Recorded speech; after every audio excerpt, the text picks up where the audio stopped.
किसान, बदलते भारत की शान।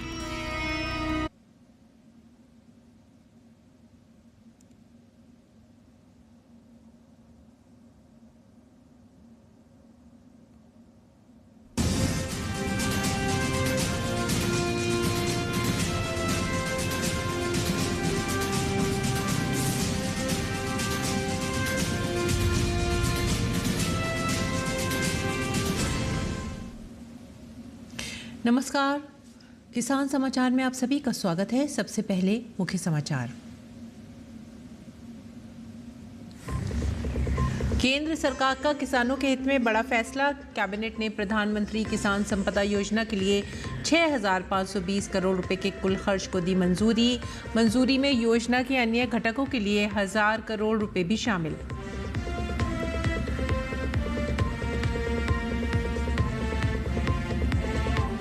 कैबिनेट ने साल 2025-26 से 2028-29 तक राष्ट्रीय सहकारी विकास निगम के लिए 2,000 करोड़ रुपए की अनुदान सहायता भी की मंजूर। इस फैसले से एनसीडीसी 4 वर्षों की अवधि में खुले बाजार से जुटा सकेगा 20,000 करोड़ रुपए।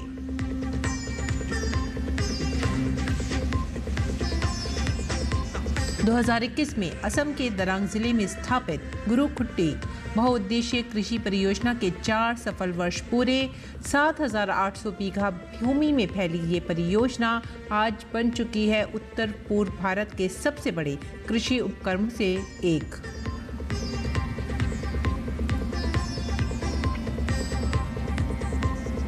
पशु गणना में खुलासा। 7 साल में 20% घट गए हाथी, भालू और घड़ियाल को बचाने के लिए निर्देश। वन और जलवायु परिवर्तन मंत्री भूपेंद्र यादव की अध्यक्षता में हुई बैठक में हाथियों के संरक्षण और उन पर मंडराते खतरों पर लिए गए कई फैसले।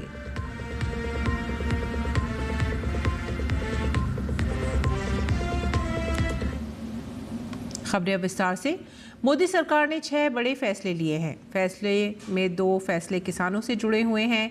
केंद्रीय कैबिनेट ने प्रधानमंत्री किसान संपदा योजना और राष्ट्रीय सहकारी विकास निगम के लिए हजारों करोड़ रुपए के प्रावधानों की मंजूरी दी है। इस मंजूरी में योजना के घटक एकीकृत शीत श्रृंखला एवं मूल्य संवर्धन अवसंरचना के अंतर्गत 50 बहु उत्पाद खाद्य विकिरण इकाइयों और 100 खाद्य परीक्षण प्रयोगशालाओं FTL की स्थापना हेतु 1,000 करोड़ रुपए भी शामिल हैं।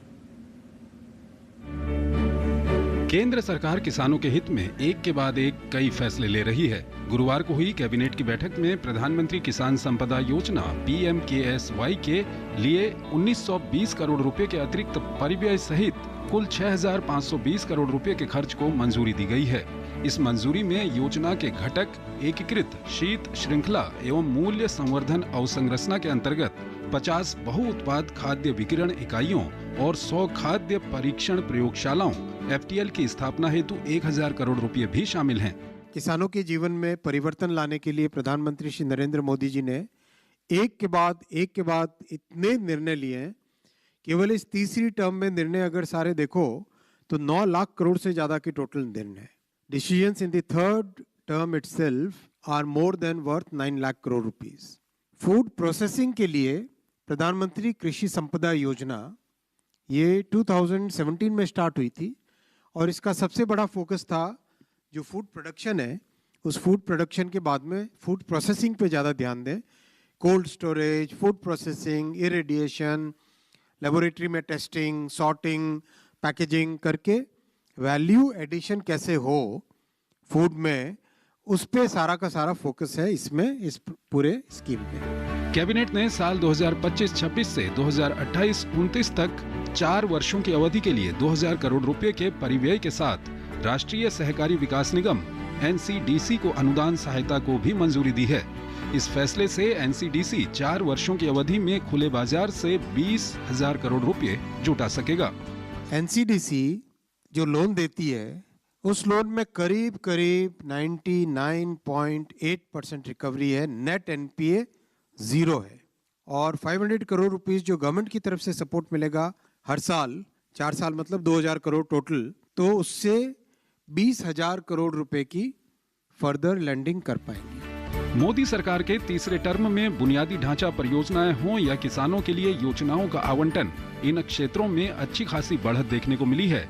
ट्रांसपोर्ट सेक्टर की क्षमता को बढ़ाने के लिए ही 4,74,000 करोड़ रुपए से अधिक की योजना को मंजूरी दी जा चुकी है। शैलेंद्र मिश्र, डीडी न्यूज, दिल्ली। 2021 में असम के दरांग जिले के सिपाझार राजस्व सर्कल के तहत स्थापित गुरुकुट्टी बहुउद्देशीय कृषि परियोजना ने अपनी स्थापना के 4 सफल वर्ष पूरे कर लिए हैं। 7,800 बीघा भूमि में फैली ये परियोजना आज उत्तर पूर्व भारत के सबसे बड़े कृषि उपक्रमों में से एक बन चुकी है। असम में दरांग जिले के सिपाझार राजस्व मंडल के अंतर्गत 2021 में स्थापित गुरुकुटी बहुउद्देशीय कृषि परियोजना ने 4 सफल वर्ष पूरे कर लिए हैं। 7,800 बीघा भूमि में फैली ये परियोजना अब पूर्वोत्तर भारत के सबसे बड़े कृषि उपक्रमों में से एक बन गई है। पहले गुरुकुटी में जमीन के एक बड़े हिस्से पर अवैध अतिक्रमण था।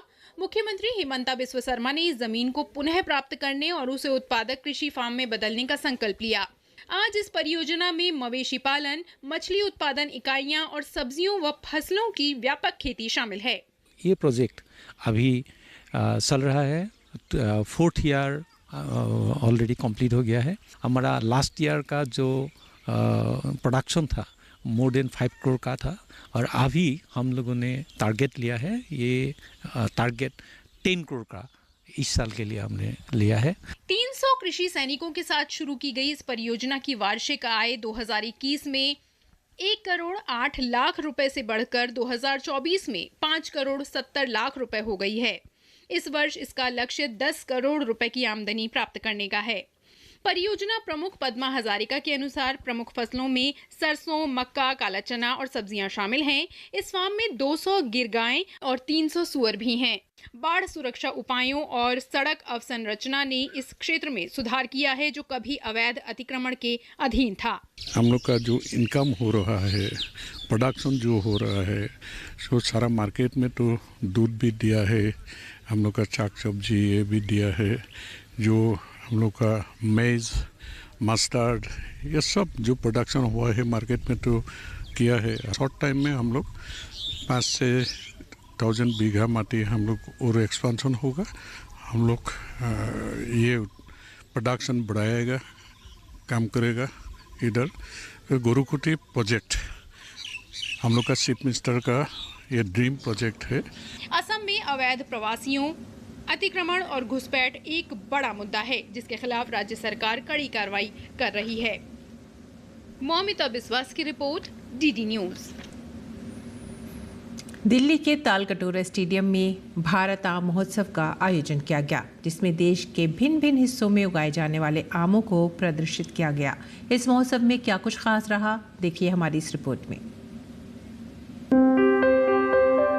दिल्ली के तालकटोरा स्टेडियम में गुरुवार को भारत आम महोत्सव का आयोजन किया गया, जिसमें देश के विभिन्न राज्यों से आए किसान भाइयों ने 350 से अधिक किस्मों के आम प्रदर्शित किए।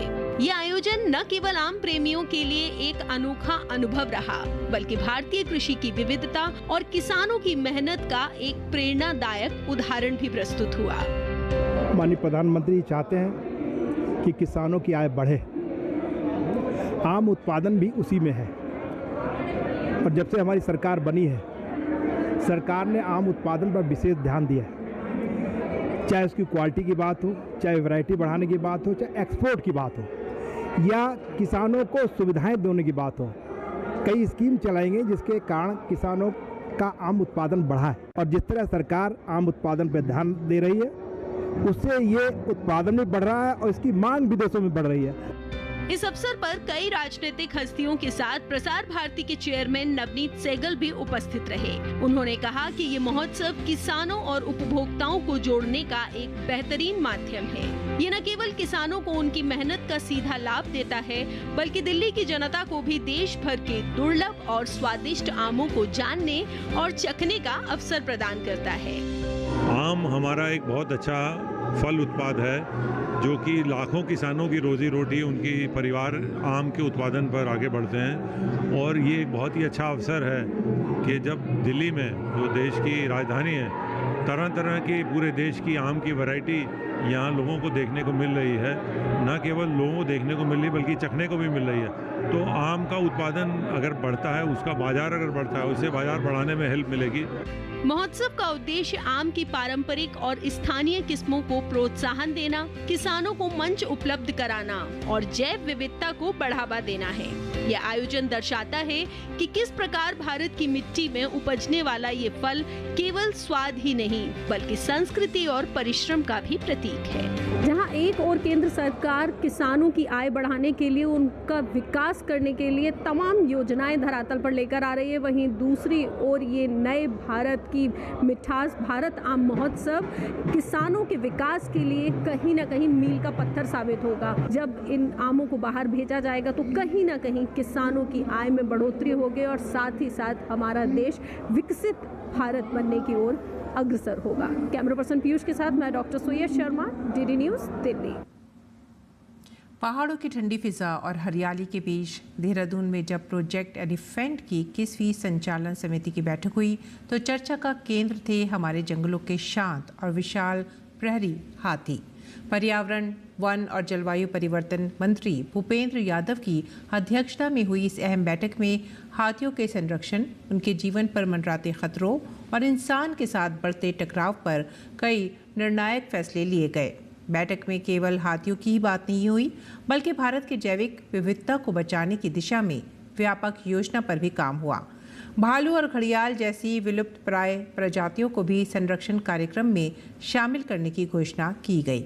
गौरतलब है कि 2017 में देश में हाथियों की संख्या 29,964 दर्ज की गई थी, लेकिन 2022-23 की अंतरिम रिपोर्ट में ये संख्या करीब 20% तक घट गई बताई गई है।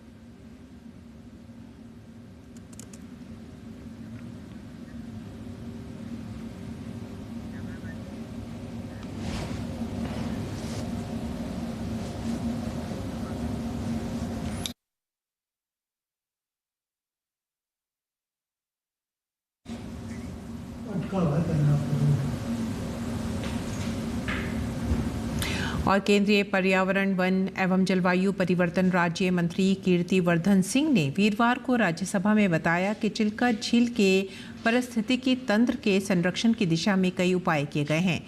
इनमें फीडर चैनल की खुदाई, जल कुंभी को हटाना, मुख्य प्रवाह का निकर्षण, पक्षियों की निगरानी और नलबंद तथा मंगला जोड़ी जैसी महत्वपूर्ण पक्षी समागम क्षेत्रों में संरक्षण शामिल हैं। मछली पकड़ने के लिए घाटों, नावों के लिए आश्रय स्थलों, मछुआरों के लिए सामुदायिक भवन का निर्माण और 10 मछली पकड़ने के केंद्रों तक पहुंच, मार्ग, प्रकाश व्यवस्था और जल आपूर्ति का निर्माण भी शुरू किया गया है। सीपाकुड़ा और गाबाकुंडा गांवों के पास झील के बाहरी प्रवाह में मैंग्रोव का रोपण किया गया है। चिलिका झील के 33 पूर्व निर्धारित जगहों पर पानी की गुणवत्ता की मासिक निगरानी की जाती है ताकि झील के स्वास्थ्य का निर्धारण किया जा सके। मानव निर्मित प्रदूषण को नियंत्रित करने और इन आर्द्र भूमियों क्षेत्रों में पारिस्थितिकी संतुलन बहाल करने के लिए विशेष कदम भी उठाए गए हैं, जैसे प्रवाह की नियमित खुदाई ताकि लैगून के भौतिक रासायनिक मानकों को स्थिर रखा जा सके, जो जैव विविधता के लिए एक महत्वपूर्ण कारक हैं। सक्रिय दृष्टिकोण जल जीवों जैसे मछलियों और समुद्री खाद्य पदार्थों की सुरक्षा सुनिश्चित करता है, जबकि इन पारिस्थितिकी तंत्रों में स्थायी जैव विविधता संरक्षण को बढ़ावा देता है।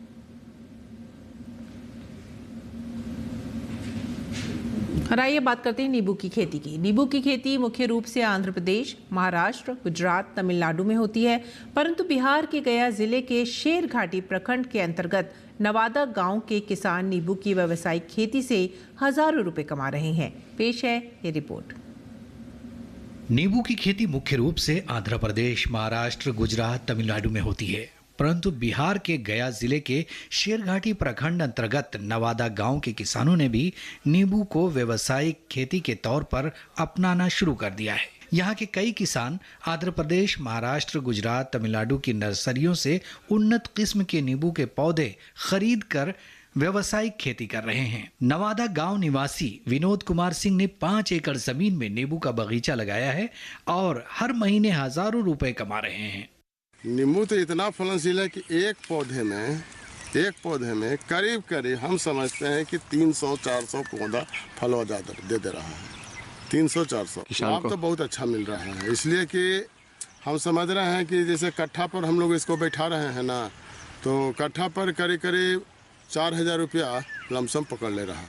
नवादा गांव के किसानों ने खास तौर पर पतले छिलके अधिक रसीले वाले नींबू के पौधे लगाए हैं। चूंकि ऐसे नींबू की बाजार में बहुत मांग है, किसानों का कहना है कि इस नींबू को बेचने के लिए गांव और गांव से बाहर शहर के मार्केट में भी जाना पड़ता है। लोग इसे बहुत पसंद करते हैं। इस नींबू की खासियत यह है कि नींबू पूरी तरह रसायन मुक्त होता है, इसलिए लोगों की पहली पसंद है। खाद नहीं दिया जाता, वही जैविक विधि से थोड़ा बहुत गोबर ये सब मार्केट में आता है, वो थोड़ा छोटा होता है। यहाँ का नींबू का साइज बड़ा भी है और इसमें रस ज़्यादा आता है। मार्केट में 5 रुपये 4 रुपये जैसा भी रहा, जिस हिसाब से अगर फेस्टिवल आया तो 5 रुपये बिकता है, ऐसे 4 रुपये बिकता है, तो अच्छा प्रॉफिट हो जाता है।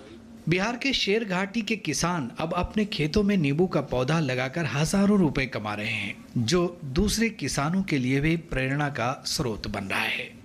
प्रेम प्रकाश सिंह की रिपोर्ट, डीडी न्यूज। और आइए बात करते हैं मौसम की। मौसम की अगर बात करें तो दिल्ली एनसीआर में रुक रुक कर बारिश का दौर जारी है। आज सुबह भी दिल्ली एनसीआर में बारिश हुई।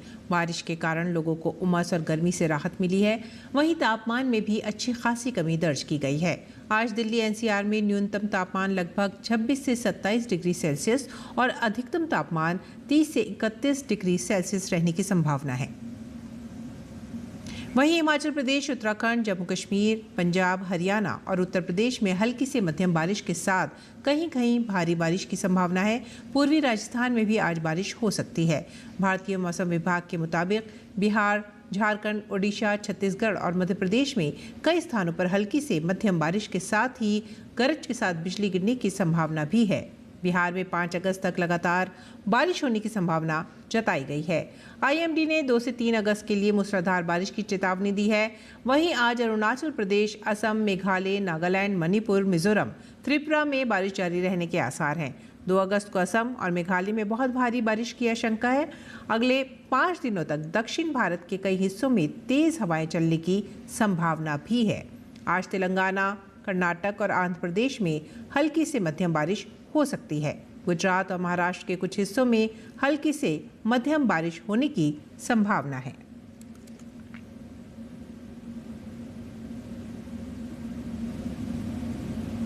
किसान समाचार में आइए अब जान लेते हैं देश में मंडी का भाव।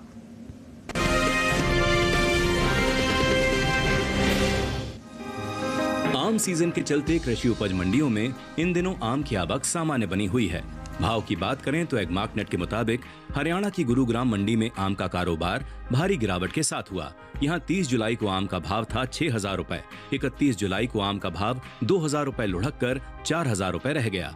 इसी तरह हिमाचल प्रदेश की कांगड़ा मंडी में भी आम के सौदों में सुस्ती देखी गई। यहाँ 31 जुलाई को प्याज का भाव 500 रुपए गिरकर 6,700 रुपए से 6,200 रुपए रह गया। पंजाब की जलालाबाद मंडी में कमजोरी का सिलसिला बरकरार रहा। 30 जुलाई को आम की खरीद 5,800 रुपए पर हुई। 31 जुलाई को इसमें 100 रुपए की नरमी आई और भाव 5,700 रुपए क्विंटल पर रह गया।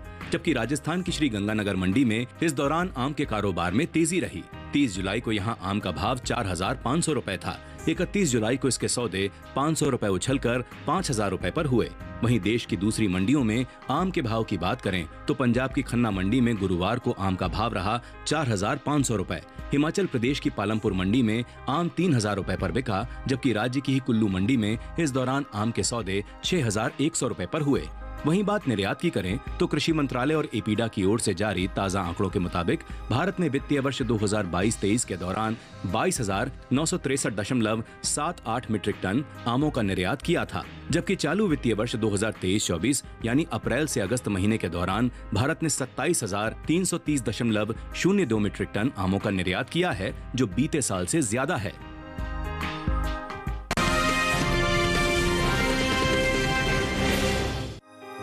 इन दिनों ज्यादातर कृषि उपज मंडियों में प्याज की आवक सामान्य देखने को मिल रही है।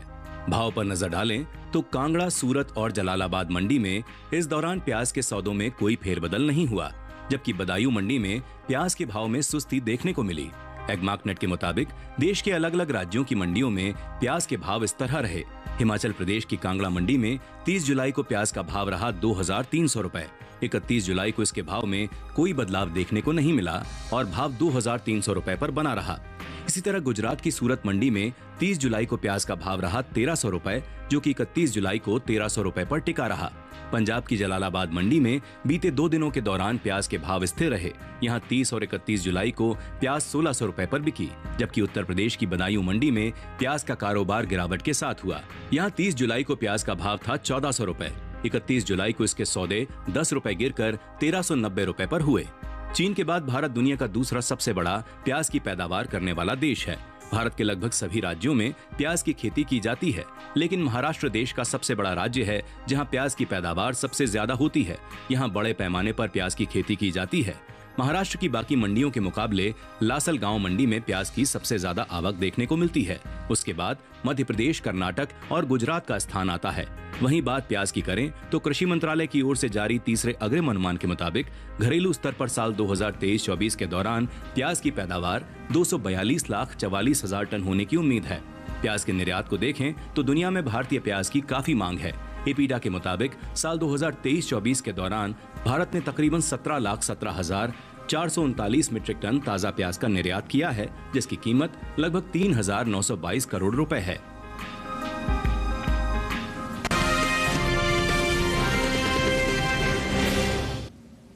और अब बात मौसमी खेती की। किसान इस मौसम में कैसे रखें अपनी खेती का ख्याल, देखते हैं।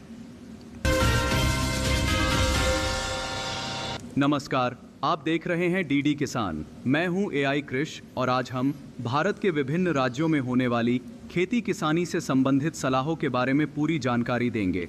ओडिशा के किसान इस समय तिल, मूंगफली और धान की बुवाई कर सकते हैं। यहाँ के किसान केला, गन्ना, पपीता और टमाटर के पौधों को गिरने से बचाने के उपाय कर लें। ओडिशा के पूर्वी और दक्षिण पूर्वी घाट इलाकों के किसान मक्का के खेतों में उचित जल निकासी की व्यवस्था भी कर लें। पश्चिम बंगाल के उप हिमालयी पश्चिम बंगाल में किसान धान की बुवाई जारी रखें। साथ ही यहाँ के किसान धान की बुवाई के बाद इनके खेतों में जल स्तर 1 से 2 सेंटीमीटर बनाए रखें। असम में किसान जूट की पकी फसलों की कटाई कर लें। यहाँ इस समय साली धान की बुवाई की जा सकती है। असम के पहाड़ी इलाकों में किसान आहू धान की पकी फसलों की कटाई कर लें। साथ ही यहाँ पर किसान गन्ने के खेतों और केले के बागों में पानी जमा न होने दें। असम के ब्रह्मपुत्र घाटी इलाकों के किसान सुपारी के बागों में उचित जल निकासी की व्यवस्था भी कर लें। वहीं नागालैंड के किसान मक्के के खेतों में पानी जमा न होने दें। यहाँ के किसान अदरक को प्रकंद सड़न रोग से बचाने के लिए इनके खेतों में जल निकासी की व्यवस्था कर लें। अगर रोग अधिक हो तो जरूरी कीटनाशक छिड़क लें। मणिपुर में किसान सोयाबीन, मूंगफली, रागी, मक्का, अदरक और हल्दी के खेतों में उचित जल निकासी की व्यवस्था कर लें। मिजोरम के किसान मक्के के पके हुए भुट्टों की कटाई जल्द से जल्द पूरी कर लें। साथ ही यहाँ के किसान धान के खेतों में उचित जल निकासी की व्यवस्था भी कर लें। इसी तरह कृषि और किसानों से जुड़ी हर महत्वपूर्ण जानकारी के लिए हमारे साथ जुड़े रहिए और देखते रहिए डीडी किसान। धन्यवाद।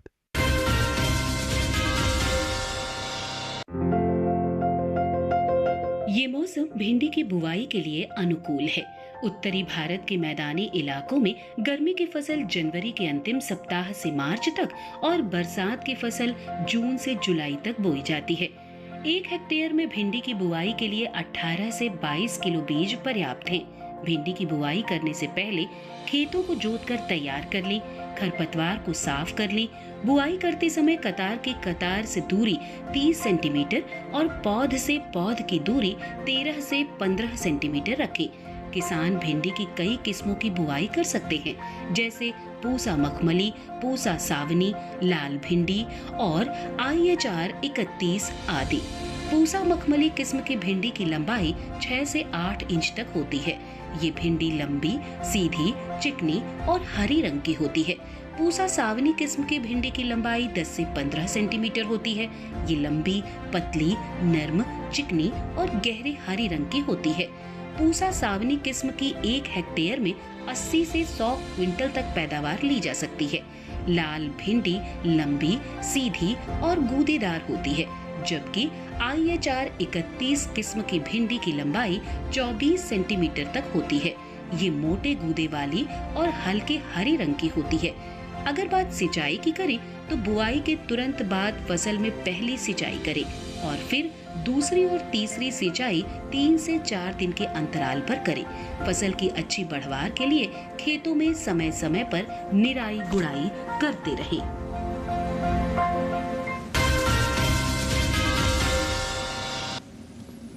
खेती किसानी के साथ साथ आइए अब नजर डाल लेते हैं कुछ और महत्वपूर्ण खबरों पर। खास खबर में बिहार के सीएम नीतीश कुमार ने एक बार फिर बिहार वासियों को सौगात दी है। नीतीश कुमार ने एक्स पर जानकारी दी कि नवंबर 2005 में सरकार बनने के बाद से ही हम लोग शिक्षा व्यवस्था में सुधार के लिए लगातार काम कर रहे हैं। वर्ष 2005 में शिक्षा का कुल बजट 4,366 करोड़ रुपए था, जो अब बढ़कर 77,690 करोड़ हो गया है। स्वतंत्रता दिवस के मद्देनजर भारतीय रेलवे ने आज से विशेष स्वच्छता अभियान की शुरुआत की है। इस अभियान के तहत 15 अगस्त तक देश भर के रेलवे स्टेशन, ट्रेनें, यार्ड और कार्यालयों की विशेष सफाई की जाएगी। उत्तर प्रदेश के बेसिक और माध्यमिक स्कूलों में आज से पढ़ाई, नामांकन और निर्माण कार्यों की जमीनी हकीकत जांचने के लिए राज्य सरकार ने एक बड़ा कदम उठाया है। 14 अगस्त 2025 तक पूरे प्रदेशों में स्कूलों का औचक निरीक्षण किया जाएगा। इस कार्य के लिए 36 वरिष्ठ अधिकारियों की टीम बनाई गई है।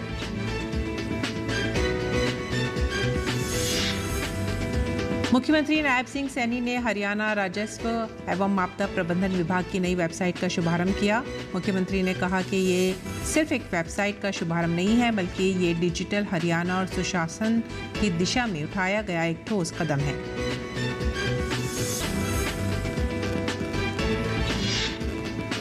उत्तराखंड के मुख्यमंत्री पुष्कर सिंह धामी ने देहरादून स्थित राज्य सचिवालय में खाद्य एवं रसद विभाग की समीक्षा बैठक की अध्यक्षता की। इस दौरान कई अहम विषयों पर चर्चा की गई। हिमाचल प्रदेश में लगातार जारी बारिश के कारण जगह जगह भूस्खलन से कई इलाकों में सड़कें, बिजली व पेयजल आपूर्ति ठप है।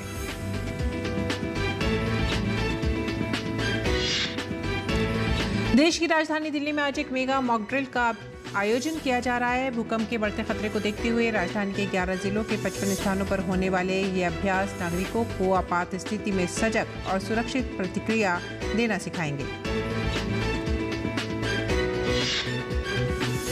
वाइस एडमिरल संजय वात्स्ययन ने आज सह नौसेनाध्यक्ष के रूप में पदभार संभाल लिया है। कार्यभार संभालने के बाद एडमिरल ने दिल्ली में राष्ट्रीय युद्ध स्मारक पर पुष्पांजलि अर्पित कर सर्वोच्च बलिदान देने वाले बहादुरों को श्रद्धांजलि दी।